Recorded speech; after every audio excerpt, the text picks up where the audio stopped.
యోగాతో బరువు తగ్గటం సులభం కేవలం 21 రోజుల్లో.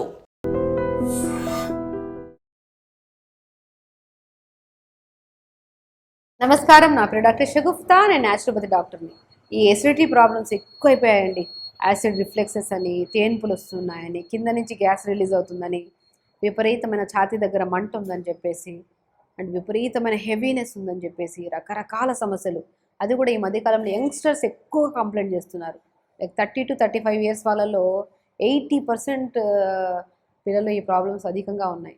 ఈ ఎసిడిటీ ప్రాబ్లం అసలు చాలా వరకు ఈ మధ్య కేసెస్లో ఈ ఆఫ్టర్ కోవిడ్ తర్వాత మనం హార్ట్ రిలేటెడ్ అంటే స్ట్రోక్స్ అని, హార్ట్ అటాక్స్ అని ఎక్కువ చూస్తున్నాం కదా. సో చిన్న ఇబ్బంది అనిపించినా సరే అది హార్ట్ ప్రాబ్లం ఏమో అని కంగారు పడిపోవడము, దానివల్ల ఓవర్ స్ట్రెస్ తీసుకోవడము, నిద్ర లేకపోవడము, ఎన్నో రకాల సమస్యలు మనం ఫేస్ చేసేటట్టు చూస్తున్నాం. ఈ మధ్యకాలంలో కూడా 30 to 32 ఇయర్స్ వాళ్ళలో చాలామంది నేను ఎసిడిటీ ప్రాబ్లంతో నేను క్యూర్ చేస్తున్నాను. సింపుల్, ఏమీ లేదండి. ఫస్ట్ మనకి ఎట్ సైడ్ నుంచి ఎలా వస్తుంది పెయిన్, అది గ్యాస్ ప్రాబ్లమా, హార్ట్ ప్రాబ్లమ్ని ఎలా కనుక్కోవచ్చు అంటే, ఫస్ట్ మనకి తేనుపుల్లాగా వచ్చి ఛాతీ దగ్గర హెవీనెస్ అనిపిస్తుంది. హెవీనెస్ కూడా ఎలా ఉంటుందంటే ఒక కైండ్ ఆఫ్ బరువుగా అనిపిస్తుంది. అది కూడా మ్యాక్సిమం రేడియేటెడ్ పెయిన్ ఉండదు, అంటే ఒక సైడే ఉంటుంది. ఒక సైడే లైక్ ఒక పాయింట్లో ఇప్పుడు ఇటు సైడ్ కానీ హెవీగా అనిపిస్తుంది. అది హార్ట్ ప్రాబ్లం అనుకోండి, ఈ చెయ్యి అంతా తిమ్మిరి లాగేసినట్టు, ఇదంతా లాగినట్టు అనిపిస్తుంది, అందుకు చాలా గుచ్చినట్టు, సూదితో గుచ్చినట్టు అనిపిస్తూ ఉంటుంది. ఈ కైండ్ ఆఫ్ ప్రాబ్లం ఉంటే ఖచ్చితంగా మీరు కార్డియాలజిస్ట్ని అప్రోచ్ అవ్వాలి. ఒకవేళ గ్యాస్ట్రిక్ ప్రాబ్లం ఉంటే మాత్రం ఒకే చోట హెవీగా అనిపించడము, తేనుపు వచ్చేస్తే ఫ్రీ అయిపోతుంది. మనకి తేనుపు రాలేదనుకోండి ఇంకా చాలా హెవీగా అనిపిస్తూ ఉంటుంది, ఎందుకంటే కింద నుంచి గ్యాస్ రిలీజ్ అయిపోతుంది. సో ఈ కైండ్ ఆఫ్ ప్రాబ్లం ఉంటే మాత్రం మనం ఖచ్చితంగా ఇది గ్యాస్ట్రిక్ ప్రాబ్లమే. అధికంగా టెన్షన్ ఇప్పుడు తీసుకోవాల్సిన అవసరం లేదు. గ్యాస్ట్రిక్ ప్రాబ్లం ఎవరికైతే ఉంటుందో, యాసిడ్స్ బాగా బయటకు వస్తున్నాయి. ఇప్పుడు మనం ఎలా ఉంటుందంటే స్పింక్టర్ అని ఉంటుంది. స్పింక్టర్ అంటే ఒక పొట్ట భాగం ఉంది కదా, అందరికీ డైజెస్టివ్ జ్యూస్ అంటే ఒక జ్యూస్ అనేది, డైజెస్టివ్ జ్యూస్ అనేది స్టమక్లో ఉంటుంది. ఆ స్టమక్లో ఉన్న జ్యూస్ ఎప్పుడైతే మనకు ఫుడ్ వెళ్తుందో మనకి స్టమక్లోకి రెండు కలిసి డైజెషన్ బాగా అవుతాయి మనకి. ఇది బేసిక్ ప్రొసీజర్. సో ఈ ప్రొసీజర్లో ఎప్పుడైతే స్పింక్టర్ అంటే మనకి స్టమక్కి ఈసోఫెగస్ ఆహార నాళిక మధ్యలో ఒక స్పింక్టర్ లాంటిది, ఒక చిన్న హోల్ లాంటి ఉంటుంది. ఈ హోల్ ఎప్పుడైతే మంచిగా అన్నం వెళ్తున్నప్పుడు ఓపెన్ అవుతుంది, అన్నం వెళ్ళాక క్లోజ్ అయిపోయి లోపల డైజెషన్ అవడానికి. సో ఈ గ్యాస్ట్రిక్ ప్రాబ్లం వాళ్ళకి ఈ స్పింక్టర్ అనేది కొద్దిగా లూజ్ అవుతుంది. సో లోపల స్టమక్లో ఉన్న గ్యాసెస్ అన్ని పైకి తంతూ ఉంటాయి అన్నమాట. ఆ గ్యాస్ట్రిక్ జ్యూస్లో ఉన్న యాసిడ్స్ అన్ని పైకి తంతూ ఉంటాయి. దానివల్ల తేనుపులు, విపరీతమైన తేనుపులు వస్తూ ఉంటాయి. సో చిన్న ఇన్ఫర్మేషన్ లాగా అంటిది ఇది. సో బేసికలీ ఇది ప్రాసెస్. యాక్చువల్లీ ఈ ప్రాబ్లం వల్ల కూడా మనకి స్పింక్టర్ లూజ్నెస్ ఉండడం వల్ల కూడా మనకి విపరీతమైన తేనుపులు వస్తుంటాయి. అసలు బెస్ట్ సొల్యూషన్ ఏంటంటే దీనికి, అసలు ఎందుకు ఈ ప్రాబ్లం వస్తుందంటే ఇర్రెగ్యులర్గా తినడం వల్ల, టైంకి తినకపోవడం వల్ల. చాలా కేసెస్లో నేను గమనించింది ఏంటంటే మన హాస్టల్స్లో ఉండడం వల్ల, లేదంటే చాలామంది ఏంటంటే హాస్టల్స్లో ఫుడ్ బాగుంటుందని, కొన్ని కేసెస్లో బాగుంటుందని చెప్పేసి ఇర్రెగ్యులర్గా తినడం కొంతమంది చేస్తుంటారు. కొంతమంది వాళ్ళకి నచ్చిన ఫుడ్ దొరకలేదని చెప్పేసి so throughout the day fastings ఉండడము, లేదంటే విపరీతమైన ఫాస్టింగ్స్ చేస్తుంటారు కొంతమంది. ఫాస్టింగ్స్ చాలా మంచిదే, ఒక పద్ధతి ప్రకారంగా ఫాస్టింగ్స్ చేస్తే దానివల్ల గ్యాస్ట్రిక్ ప్రాబ్లం లేదు. ఒకవేళ పద్ధతి ప్రకారంగా లేకుండా పొగల నుంచి సాయంత్రం వరకు ఏమీ తినకుండా కడుపును అలా ఉంచి దానివల్ల విపరీతమైన గ్యాస్ట్రైటిస్ వస్తుంది, అది కూడా ఇబ్బంది.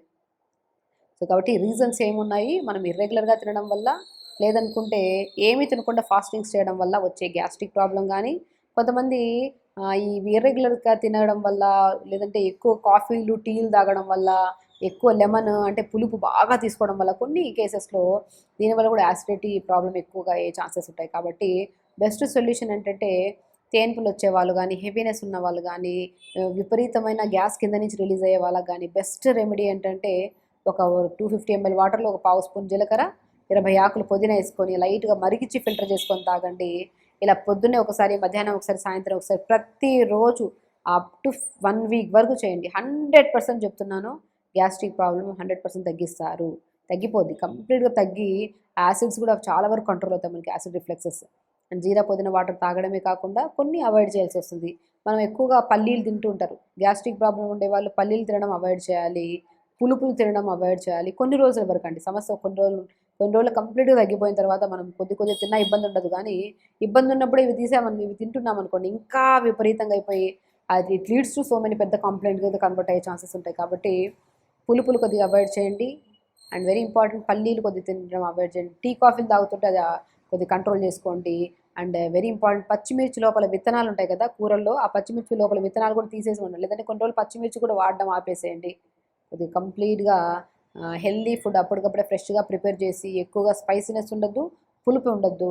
ఒక 1 to 2 వీక్స్ వరకు మంచిగా జీరా పుదీనా వాటర్ తాగుతూ స్పైసీ ఫుడ్ లేకుండా హెల్దీ ఫుడ్ తింటూ అండ్ రెగ్యులర్గా 1 అవర్ ఎక్సర్సైజ్ చేసుకోండి పొద్దున్నే లేచాక. డెఫినెట్గా చెప్తున్నాను, మీ గ్యాస్ట్రిక్ ప్రాబ్లం 100% తగ్గుతుంది. అది ఒక్కొక్క కేసులో ఇప్పుడు ఇండివిజువల్ కేసెస్ని బట్టి ఇవి తినద్దు అని చెప్పచ్చు. బట్ ఇప్పుడు మీ కేసెస్లో ఒకవేళ గ్యాస్ట్రిక్ ప్రాబ్లంతో పాటు ఇంకేమైనా థైరాయిడ్ ఉంది, గ్యాస్ట్రిక్ ప్రాబ్లంతో పాటు మీకు ఇంకేమైనా పీసీఓడి ప్రాబ్లం ఉంది, గ్యాస్ట్రిక్ ప్రాబ్లంతో పాటు డయాబెటీస్ ఉంది, గ్యాస్ట్రిక్ ప్రాబ్లంతో పాటు బీపీ ఉంది, ఇలాంటి కాంబినేషన్ కంప్లైంట్స్ ఉన్నప్పుడు మనం ఫుడ్ విషయంలో కొద్దిగా అది ఫిజికల్గా చెప్పొచ్చు మనం ఇవి తినొద్దని. సో బట్ బేసికల్లీ ఎవరికైతే గ్యాస్ట్రిక్ ప్రాబ్లం ఉంటుందో జీరా పుదీనా వాటర్ అద్భుతంగా పనిచేస్తుంది. అండ్ హైడ్రోథెరపీ ట్రీట్మెంట్, ఒక టవల్ని నీళ్ళలో తడిపి బాగా పిండేసి ఛాతీ భాగంలో 10 నిమిషాలు వేసుకున్నా కూడా గ్యాస్ట్రిక్ ప్రాబ్లం అద్భుతంగా తగ్గుతుంది. గ్యాస్ట్రిక్ ప్రాబ్లమా హార్ట్ ప్రాబ్లమా అని ఆలోచనల్లోనే హాస్పిటల్కి వెళ్లకుండా అది కాస్త వేరే ప్రాబ్లం కింద కన్వర్ట్ అయ్యి అండ్ విపరీతమైన గ్యాస్ట్రిక్ ప్రాబ్లం ఉండే వాళ్ళలో ఎక్కువగా మనం గమనిస్తే జాయింట్ పెయిన్స్ ఎక్కువగా ఉంటాయి. సో ఈ జాయింట్ యాసిడ్స్ ఇక్కడ టచ్ చేసినా తేలిపి వస్తుంటుంది, కూర్చున్నా తేలిపి, ఏదైనా చిన్న యోగా చేద్దామని నిలబడి కూర్చొని కొద్దిగా 2-3 ఆసనాలు చేసినా కూడా తేలిపిలో ఉంది. అంత క్రానిక్ అయిపోతుంది, చాలా ఇబ్బంది పడుతుంది, మనిషి కంఫర్టబుల్గా ఉండలేరు. కాబట్టి గ్యాస్ట్రిక్ ప్రాబ్లం ఎవరైతే ఉన్నారో వాళ్ళు మీరు డెఫినెట్గా ఒక ఫుడ్ విషయంలో జాగ్రత్తలు తీసుకోవాలి, టైంకి తినాలి, నీళ్లు ప్రాపర్గా తాగాలి, తొందరగా పడుకోవాలి.